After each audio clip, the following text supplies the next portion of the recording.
عليكم ورحمة الله تعالى وبركاته. نتمنى ان شاء الله تكونوا في احسن الاحوال. مرحبا بكم في فيديو جديد في قناة فرنسي بالدارجة. اذا كنت جديد في القناة ما تنساش ضغط على زر الاشتراك وتفعيل الجرس باش يوصلك كل جديد.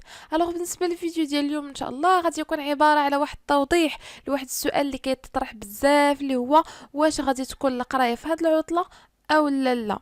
الوغ كما كتشوفوا هنايا عندنا واحد البلاغ صحفي اللي خرجته الوزاره نهار الخميس 30 نوفمبر من هذا العام، اللي كتقول فيه باللي سيتم اطلاق البرنامج الوطني للدعم التربوي لفائده التلاميذ في هذه العطله ان شاء الله.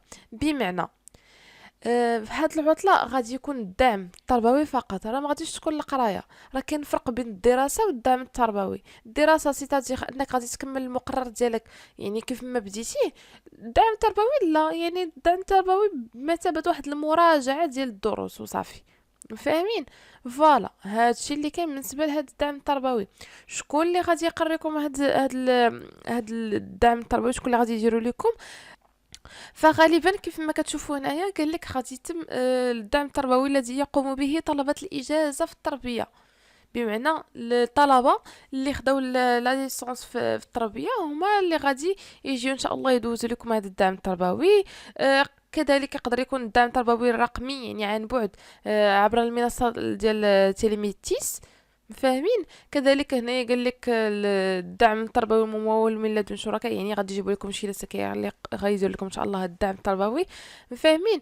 فوالا هادشي اللي كاين بالنسبه هاد السيمانه ديال هاد العطله ان شاء الله. كيف ما قلت لكم راه ما غاديش تكون فيه سميتو، ما غاديش تكون فيه القرايه، انما غادي يكون الدعم التربوي فقط. مزيان. بالنسبه لاستعمال الزمن وكذا، راه داكشي كامل غادي تعطي لكم المؤسسه ديالكم. المؤسسه ديالكم هي اللي غادي تحدد لكم امتى غادي يكون.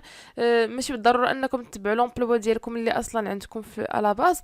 يقدر تعطيكم المؤسسه امبلوا جديد هكايا بالنسبه لهذا الدعم التربوي ان شاء الله. فوالا هادشي اللي كان بالنسبه للفيديو ديال اليوم. ان شاء الله نتلاقاو في فيديو جديد.